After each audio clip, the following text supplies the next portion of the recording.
identifying evidence of learning. In classrooms, students are constantly told that learning is the goal, but how can we actually tell when it happened? Some teachers look for correct answers, others for participation or improvement over time, yet not all signs of learning are easy to measure. Thinking about your own experiences, what are the clearest signs for you that you have truly learned something? Is it a test score, change in what you can do, how you approach a problem, or how confidently you are applying your skills? When do you actually realize that you've learned something?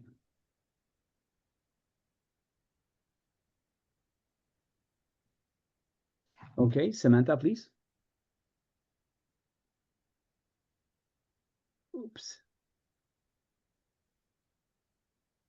This is an interesting question to me because I really am someone who struggles showing just how much I've learned through standardized assessments alone. I can recall times where I've truly gone through that learning process, but for some reason just couldn't show that on paper. And I know I'm not the only one. In fact, plenty of research has found that most famous standardized assessments, like the SATs or ACTs, don't actually measure how much a student has learned. Instead, they more aptly reflect a student's family income or even the zip code they grew up in. So, if it's not a more traditional outcome like a test score, how should we measure learning? Well, for me, I think I know I've truly learned something when I'm able to teach it to someone else. It's like I can see this map in my own mind of the steps, the connections, the reasoning that got me to the answer, and now I can guide someone else along that path. So to me, learning isn't just about getting the right answer or improving a score. It's about being able to hold that understanding in a way that it's clear, flexible, and shareable. And that's when I really feel like that learning has become a part of me and not just something I temporarily knew. Because I think a lot of the way education works right now focuses on temporary, and then the student forgets it by the next semester. Wow, fascinating. Emily, next, please. Thank you. Yes, to piggyback on what she said, I think for me, the clear sign that I've learned something is that I can teach someone else, but not only teaching someone else, but when I'm in a real world situation and I'm able to apply that knowledge, or if I'm trying to work through a problem and I kind of had that light bulb moment of, oh, that's what I was missing. I just learned that. Now this is the missing puzzle piece that brings it all together, I think is evidence of me learning, as well as being open to hearing how other people have solved the same issue or have overcome an obstacle that I didn't think about. I just continue to add that to my toolbox. Excellent. Thank you so much. Sorry, Christy, before we go to you, I see Arturo from the audience has a question. Arturo, could you please, yes, you can speak now.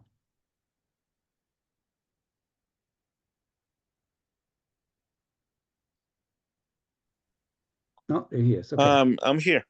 Yes. Good morning, everybody. Good morning. Yeah, going back to this question, Jarek, I think I'm an instructor. I teach computer technology classes, and I think allowing our students to go and support each other to help other classmates, it's a really good way to develop learning, catching their mind, and they're reviewing the process of doing a particular process. Let's say if you want to teach them how to create a PowerPoint presentation with animation, and then one of the classmates is struggling, like he or she is not understanding, allow someone, one of the classmates, to show them or to teach them how to do the process, and that's helping the student that is assisting his classmate to review the process in his brain. So that is helping him or her to develop his learning.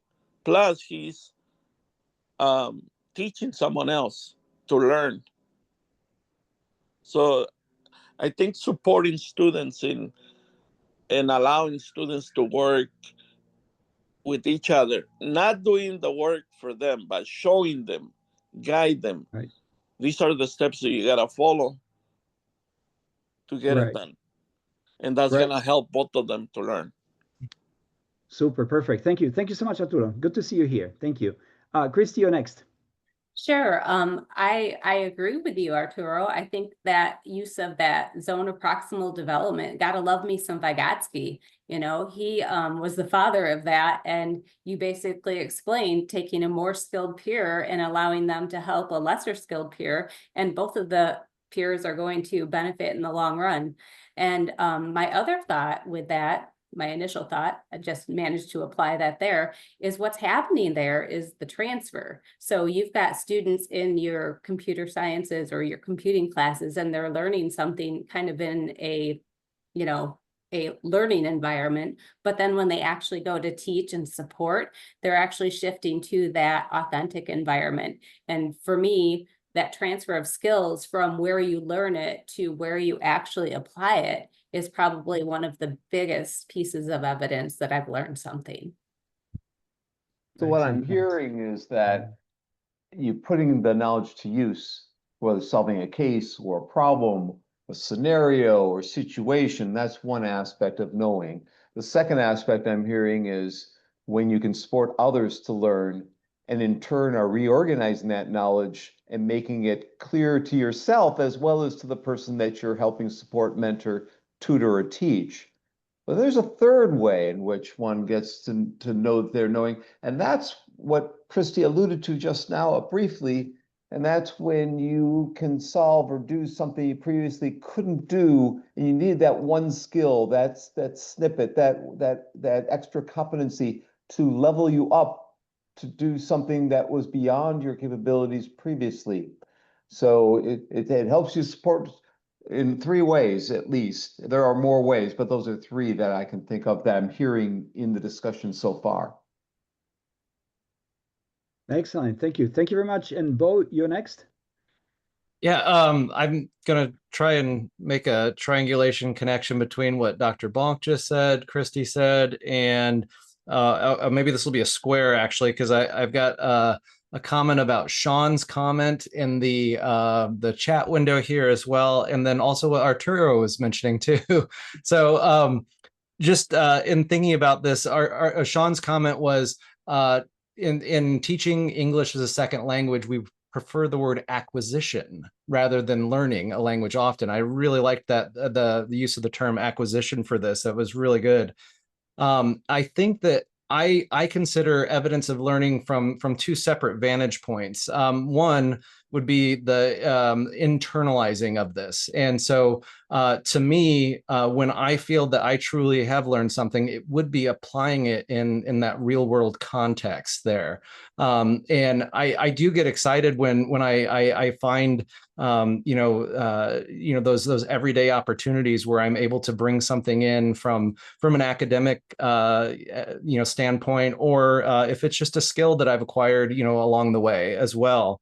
Dr. Bonk, in your last statement here, I was just kind of making a connection there between what you were describing and what the SAMR model is in that redefinition stage, where we've been able to apply technology in a way to accomplish something that without it, we would otherwise have been unable to do so. And I thought that was really interesting because essentially, if we think about that from the learning standpoint, had we not had that knowledge or that skill that was transferred to us, we wouldn't have been able to apply it to this certain situation. And that's a great way to consider, getting to that next stage in our learning process there.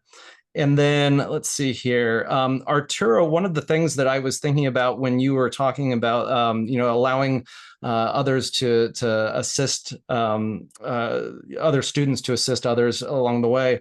My daughter, she's a second grade student, and she is very excited because she gets to have the opportunity this year, because whatever her school's reward system is, she gets to go down and almost act as like a support individual to some of the kindergarten students at her school. And I thought it was such a great comment that you made, but it also was very telling that individuals get excited about being able to transfer, what they know to other individuals through this process as well. And so she gets to then see, as an outside individual, whether or not those younger learners are actually acquiring that information that she's sharing with them. And so that's the other vantage point that I was thinking of this from. Right on. Excellent. Thank you. Leah, you're next. Honestly, I don't have much to add based on what Bo said, but if I could provide sort of an example from my own life, I guess. Last year, I took a course surrounding settler colonialism and sort of how that looks in our world. And over the summer, I got the privilege of working at Save the Children Canada, actually doing that truth and reconciliation work and seeing how settler colonialism manifests in the real world across the world.